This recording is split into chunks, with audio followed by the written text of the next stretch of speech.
Welcome to Your Next Chapter, where we feature conversations with leading audio creators and industry experts shaping the future of podcasting. I'm Jeremiah Tittle, CEO of Next Chapter Podcasts, and your host for insightful conversations that delve into the creative processes, challenges, and innovations driving the world of audio storytelling. Our guest is Erica Miranda, a host of Casos Reais, a top true crime podcast in Brazil. Previously, she produced for the YouTube channel, Canal Pijado, a football account with over 3 million followers, where she worked on one of Pelé's final interviews. Erica joins us to share insights on the global podcast landscape and her journey as an indie creator. Erica, welcome to the show. Thank you for having me, Jeremiah. And you have a very good Portuguese. Congrats. Was it okay? I was going to ask you to Yes. grade me and correct me if I said No, anything I mean, incorrectly. that's how we pronounce. I also don't have the perfect English pronunciation of a lot of things. So it was really great. Casos Reais, Pilhado. It's really great. Good job. Okay. That's very kind of you. It's such a pleasure for me to have you on Your Next Chapter today. We could talk about, I love getting into what's happening in other countries, just internationally. So a lot of curiosity from me in the conversation today. And I'd love to start in international podcasting. You went to school in New York and you're currently living in Miami. And Yes. so I've lived in Miami before. And what I learned very early on, it is not Estados Unidos. It is not, it is not, it's not like the rest of the United States. It's the Yeah. capital of Latin America, as I understand it. So I was just curious, how is podcast creation different from the US and Brazil? That's a really good question. And yes, I was listening to your other episodes and I was listening to Emily. And Emily was talking that all the podcast creators, mostly in New York, they're in Brooklyn. So I actually ran away from New York City and I went to Miami because I was missing really the Latin American environment and also the weather. So that's my reason to really move from New York, and after graduating in my master's, and I went to Miami. I don't have a reason to be here. I'm just here because of the weather and like everything else that I like. But going back to Brazil, to my all my foundations with Brazil, I think the biggest difference with the Brazilian market and the United States market, because I kind of know a little bit about both of them, I would say Brazilians, they're really crazy about video in general. So we are one of the biggest users of social media. We like early adopters, like since Orkut. I don't know if you ever heard about this social media, Orkut, how Brazilians pronounce. So it's like LinkedIn. We have very heavy Huh. users of social media in Brazil. And because of that, we also love video content. So for example, now Spotify, we listen more to Spotify than podcasts, Apple Podcasts. So because of that, we love video podcasts on Spotify.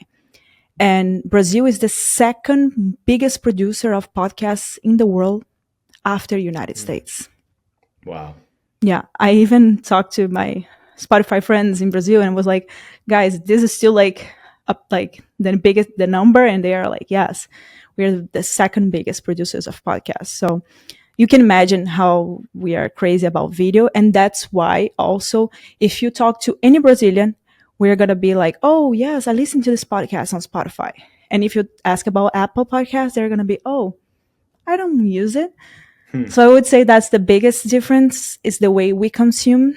It's mostly like watching, and we really love YouTube and the platforms that you can watch video content too. That's so interesting. Yeah, I remember speaking to some Brazilians at maybe my first podcast movement conference, and I had no idea the statistics. I know there's a large population in Brazil, but Yeah. the fact that the amount of podcast content is being created there and the adoption, the amount of people who are consuming in Brazil is not just a population story, it's a story of the the characteristics of Brazilians and how they like to consume this on-demand content and love audio in particular, is what I learned. But I would say, like, for example, if you see, I have some stats here, and one of Please. them is like video podcasts in Brazil are thriving. Over 100,000 video podcasts on Spotify Brazil, and total of 5 million podcast titles on the platform globally. So, I mean, 36% growth in podcast production in last year, and 28 increase in podcast consumption in Brazil last year. So that's the Spotify stats for Brazil last year. So that was really like, for me, like seeing the difference, because I started in 2020. So it's been a couple of years. And like I was one of the very few true crime podcasts in Brazil. And now it's like there's a lot of options. So like in the United States, we have so many true crime options. And it's nice. Of course, like for example, if you look the ranking for the top true crime podcasts in the United States, of course, we have always the same ones and the first ones, but you see a lot of new ones all the time. So that's really nice because it brings more competition, not only competition, but we see more content coming along and more people, more creators. So that's, as a creator myself, I think it's a great environment. We can also do a lot of collabs together and all of that. Oh, that's fantastic. That you actually started to answer my next question, which is I was curious what the difference is, or what's unique about Brazil as it relates specifically to true crime.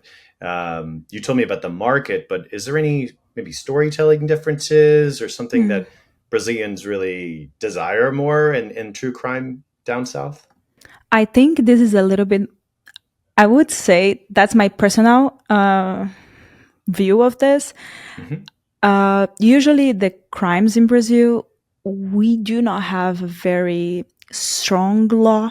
So there's a lot of crimes that are still like need to be solved, or Yeah. need to be a response on that. Like there's no justice happening for those guys crimes. So what I think is, because of that, a lot of people, they are like looking for justice. So they are more like, Mm. they comment more, they really like try to engage with you, because they're really like looking forward to see something happening. Like, you just want to see like justice coming. So Mm.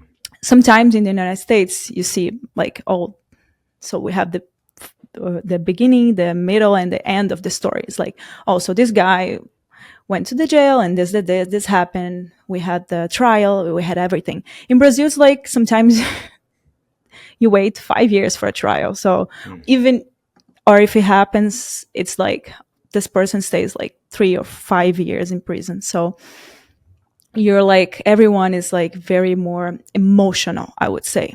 Wow. So you have conversations on your show with people who are still seeking justice? Is that part of it, or you're more telling the stories? Yeah, I usually tell the story. So every Yeah. episode I bring a new case Mm. every Wednesday. So it's weekly, and Mm. it's always a new case that someone asks me, "Oh, Erica, I would love to see this case," or that I do research by myself. But sometimes I do have some guests. And for example, now I'm preparing a episode. There's a girl, a Brazilian woman, that something really odd happened in Argentina. So she fell from the balcony in Argentina, and she was not alone in the apartment. So there's a lot of things in between. And I did an episode about this case, and her father called me. So he called me this Friday. So we are talking about having an episode with him.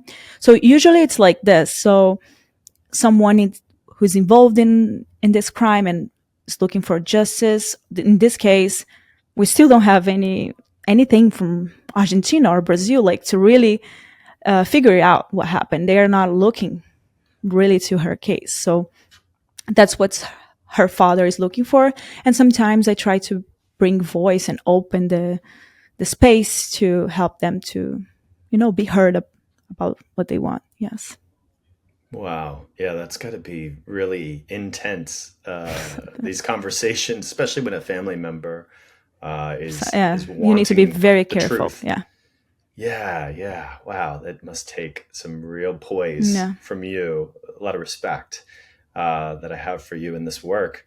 So, question about maybe a little less from the logistics of the show and how that works for you, and more into the business of podcasting. If you wouldn't mind, if you're open to talking about, I'm wondering how you found monetizing the Brazilian audience. If you're open to sharing, who sponsors Brazilian podcasts? Are there consistent sponsors that get involved, or how does it work for you to do this and make a business out of it?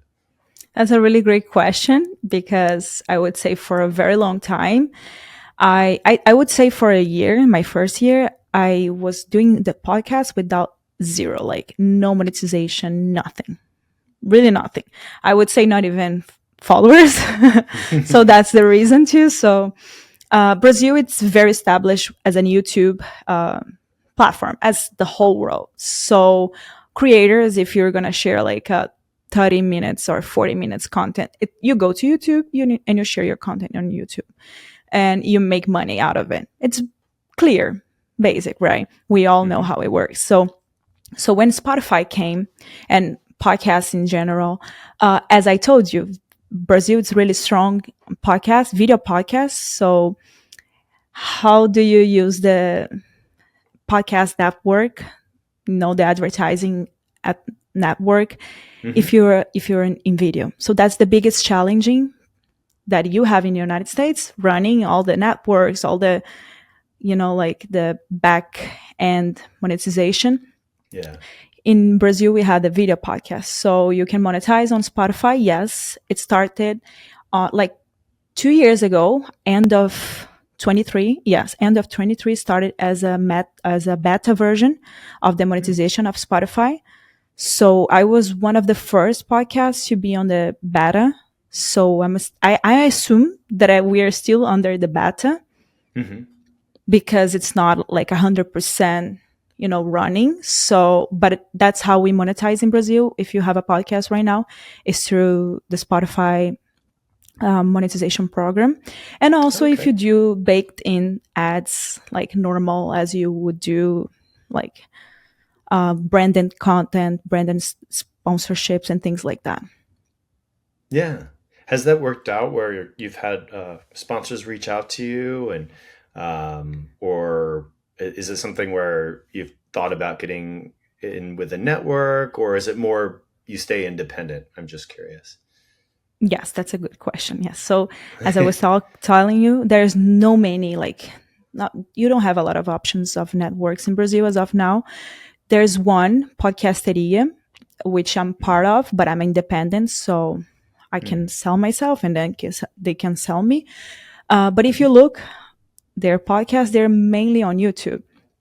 So Mm. they do sell branded sponsorships, but it's through baked in ads and on YouTube. Mm. So you don't have a lot of metrics to see how it went and things like that. So that's a little bit more complicated.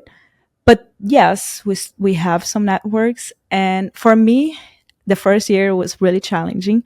But going to the second year, I started to have some brands reaching out. And then I figured out I cannot be waiting to a brand to reach out to me. Right. So I created, that's a good call for creators out there. I created an email.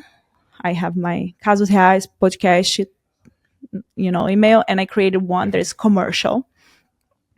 And I see like I do like a sheet with the next upcoming, like for example, Max or Prime Videos is releasing a new series of true crime in Brazil, and they're probably gonna do a marketing campaign about it. So what I do is that I get the emails out of LinkedIn or friends in common. Oh, do you know someone that works there? And I reach out to them, showing my statistics and coming with an opportunity. So that worked for the second and third year. And now I have someone that helps me with that. So I have someone in my Fantastic. commercial team. But that's basically it. So I started like having more relationship with brands that now we already have. So we like have a continuing partnership together with those brands. So I would just say that. Don't wait. Like, if you really want to do more this type of sponsorships or partnerships, go ahead and try to look for it. You never know what you're gonna hear back. So that's what I did most of the time. So it's a little bit challenging, as you can see. It's never easy, but after a few years, things get more in track. I love that. No, it's a great story, and you're clearly telling the story of being a go-getter and not waiting for it to come to you, but you believe in yourself, and I wanted to actually go down that road a little bit to ask about your experience prior to true crime. I don't want to second guess myself, but Canal Pelado, am I saying it right? Yes, yes, Okay. yes, yes, yes. Was there anything you brought from that experience creating football content, Yes. soccer, taking that and applying that to create the true crime content? Like, was there a aha moment where you said, I can do this? Because you're seeing 10 million views per month with working with this channel. Just, you have like soccer fans, football fans all across South America. And you said, I can do this. And then you saw the opportunity in true crime is kind of how it works in my head. But I'd love to hear the story from you. That's a good question. Yeah, sometimes I even forget what I did like a few years ago, because as I was telling you, I came to the United States, and when you really change like a really big change in life, which is moving from a country that not only impact on your life but also your career and everything else. So when I was living in Brazil, basically I was really like looking forward to work with journalism, because I graduated as a journalist, and I wanted to do sports, because it's like in Brazil, if you work with crime, it's a little bit tough because there's a lot of things to cover. And the city that I'm from is Rio de Janeiro, so it's a very I'm not going to say bad things. It's a beautiful city. Nothing ever happened to me, but there's very violent crimes over there. So it's a complicated life as a journalist, I would say. Challenging, I would say challenging. So sports is something that it's really nice in Brazil, because you get to see so many nice things. We have one of the best soccer players and best football teams in the world. Not anymore as it used to be, but yeah, still like a big place for sports. So because of that, I started working for this YouTube soccer channel. We started from zero, because when I was like already working with journalism, I knew this guy. He was a TV reporter, and he was looking forward to transition from TV to YouTube. That was 2017, something like this. So he talked to me. He was like, Erica, you really produce content for YouTube, and I don't know how to do that. Can you help me? So that's when I started, and it was like one of the first really YouTube soccer channels. There was really one big, like really big back then, and we were like basically the second one, and we were chosen the next year after we started, we launched, we were chosen by Google as the best soccer, like football channel in Brazil. Then we also were chosen by like YouTube as the leading for the next 2 years, the most watched YouTube channel for sports in Brazil. And we ended up, that was my last, one of my last works with them, when we did the interview with Pelé, which is the biggest soccer player in Brazil, in general, in the world. And after that, I decided to move to the United States, and they eventually was sold to another company, another TV company. So that's when I decided to go to the United States. And going back to the question, I think all of that, coming from the sports, I always had the passion for true crime inside of me. Like, even though I was working with sports, I was always looking for like true crime content. I would only consume true crime content, as most of women. It's a very, for example, my podcast is 76% a female audience. So yeah, and usually we are more involved in true crime, women. So I said, okay, now that I've been doing this for so long, for another channel that is not my voice, is not myself. So I want to do the same thing that I do, basically in the production, but I want to do for myself, for fun. And that's how I started. And really did that just to show myself that I can do that again with my channel. And I tried in another platform because back then was YouTube. Everyone was starting on YouTube. So now to starting 2020 on YouTube, it's a little bit more complicated. You need to be there posting twice a day, live, doing lives every day. So I said, I don't have the time to do that. So I will go to YouTube, to Spotify. And I started as audio. So I said it's going to be easier. I'm going to be able to do that with other stuff happening, like my masters and other things happening. And that's how I brought my expertise from like thumbnails, titles, scripts. How should I, like hook from the first minutes, and then how do you take the person to the end of the 40 minutes? So I think it's like if you like to produce content and you just love what you're talking about, you don't need to love specifically, but you're passionate about, you can replicate and do that for other types of contents. Yes. Oh, that's fantastic. Yeah, I love hearing, as we talked about the name of the show, Your Next Chapter, is all about my curiosity for the Yes. transition that people go through. I mean, you're talking about a major transition in Yeah. all Yeah. the Yeah. areas, personally moving to to New York and then now Miami, but moving from Brazil and from Rio de Janeiro, and then applying all this knowledge and everything you learned to an area that you were passionate about, that you were willing to do for free for a year, and now many years you've been Yes. working on it. So in the beginning, you were, I think this is what we experience with some of our clients and different partners that we work with to make their podcasts, is you kind of crawl before you walk, before you can run. You start off with maybe just audio only to begin, and then you can introduce the video. And so when was it? How long did you only produce audio before you started making video for yourself? That's a good question. I can even go back and try to find. I guess when I started on Spotify, it was not even available, the feature to upload Hmm. videos. Yeah. So that was the reason. So I would say 2.5 years ago, 2 years ago, because that's when they started pushing the video podcasts. And Hmm.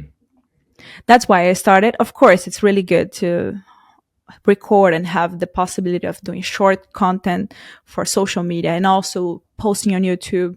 But I do think if you're doing with not a big team, and it's like you need to focus on something. And my focus Yeah. was only Spotify in the beginning.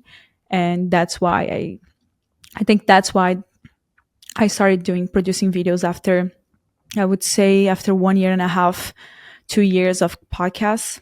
And I even try to go back and like redo like start from zero those cases and record them again, because everything is different. My microphone is different. Yeah. The way I would talk about the episode, about the case, it's completely different. When I don't even like to listen to my old episodes. I'm like, my voice is different. The way I really, everything is different, because you just change. You just learn a lot of things along Yeah. the way. And it's everything's a learning curve. You start from not knowing a lot of things, and you, because of course, for example, I was working the production in the back end, like even talking to guests and all of that for the YouTube channel. But when you go to the front, in front of the camera, there's a lot of challenges too that I have never experienced, like getting really bad comments for things that you work so hard to do. Hmm. And yes, and not only that, but a lot of problems with the camera. Like, all this time I had this problem with this and I couldn't save the material. So there's a lot of challenges in being in front of camera that you also learn along the way. Yeah. Yeah. Wow. Well, that's really inspiring story. I was just curious, maybe bigger picture, if I could ask, and it could be just the whole globe. It could be Brazil specifically, or the U.S. But the future of podcasting. What do you have any thoughts about maybe how the industry can improve, or where do you see the industry headed in 2025? I'm curious if you have any thoughts about the future of podcasting. For a while, I was trying to find a reason for that. And mainly the reasons that I found, it's that we try to be ahead of things and we try to prevent things from happening more than men. Usually you guys are just, oh, it's fine. It's going to be great. I'm okay. Nothing's going to happen. Women's are more like, oh, no, no, but maybe we can do this for it not to happen. So I think that's just a prevention Hmm. way of us. So as we hear podcasts of true crime, we listen to a lot of things. It's like the voice of someone that already passed for this experience and can share with us something that maybe in the future we might need, and Hmm. we already know what to do if in case it happens. So I guess it's that. And also we tend to be more, we tend to care more. If I see a case about a woman that something happened to her, that's gonna be with myself like for the rest of the day. I'm not gonna be able to not sleep because I sleep very deep, but I would be like with that case in my mind for days and days and days. So we get more personal with those stories. Hmm. And I would say if you look also the statistics of crimes that happen to women and all the bad things that as women we need to prevent from happening or need to be careful with, that explains a lot. Even for Brazil, Brazil has a very high rate for, like women uh, killed by family members, by boyfriends. And so that's a really sad, a lot of sad statistics. And that's why I think as women,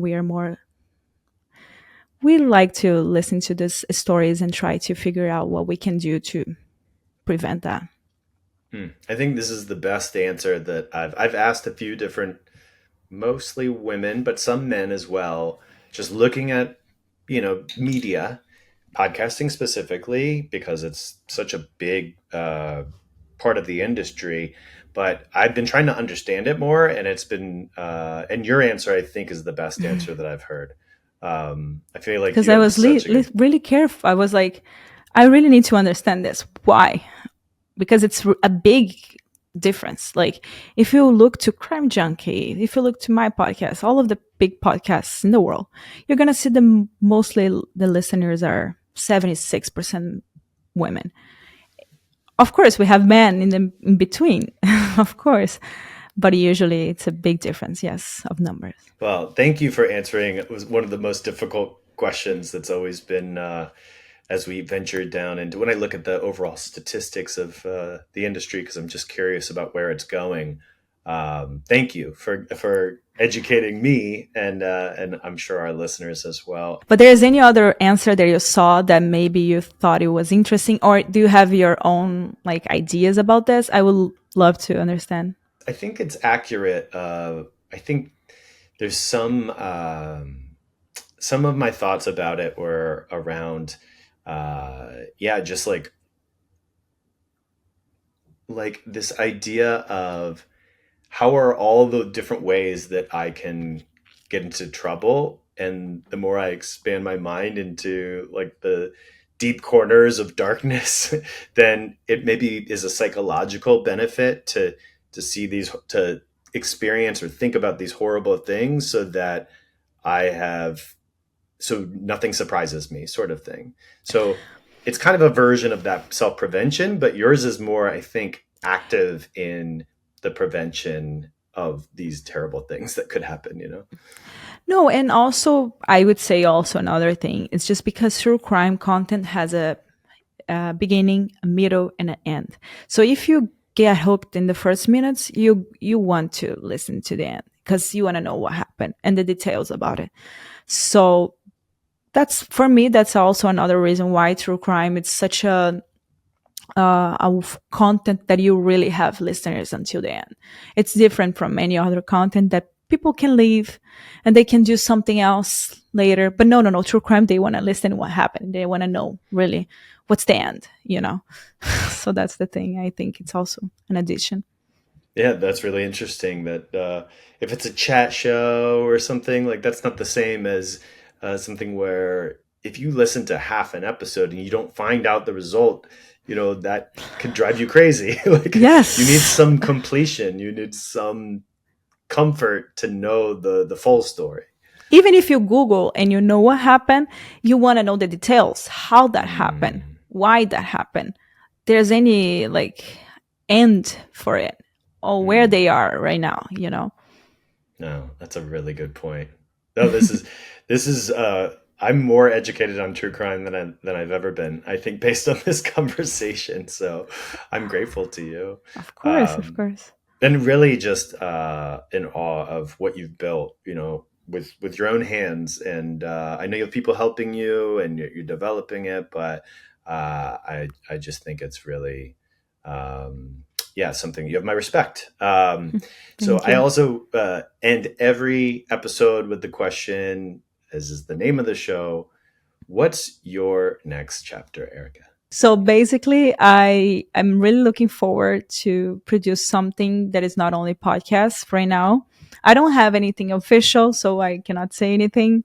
But I have one case that really makes me, there's always one case that we make for true crime creators that it's with us, for all of us. And for me, it's Nair Galarza.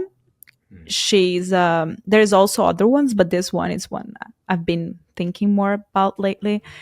And it's an Argentinian woman that is gonna be the youngest woman in prison, life in prison in Argentina.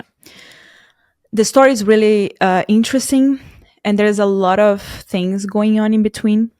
So I have this as a most listened episode of my podcast, and I'm really looking forward to getting out of a podcast and do something else with that. So that's my next chapter for Casos Reais, of course.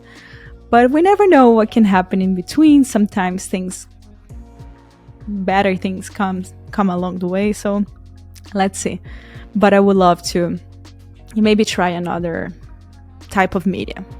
Wow, that's exciting. Well, you're getting to understand these stories, these cases so closely. So I'm sure I understand that, with this being so popular, it must be a really interesting case with a lot of mystery that you're looking forward to telling in a new space. So I wish you luck with that.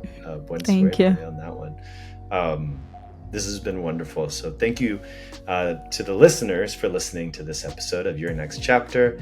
I'm your host, JT, and our executive producer is Nick Kastner. This is edited by Justin Cortese, and we drop episodes bi-weekly. Please follow the show, and thank you so much for listening. And thank you for joining me, Erica. Thank you, Jeremiah. It was very fun. It was very nice to talk to you. Thank you for listening to this episode of Your Next Chapter. I'm your host, JT. Our executive producer is Nick Kastner. This is edited by Justin Cortese, and we drop episodes every other week. So please follow the show, and thanks for listening.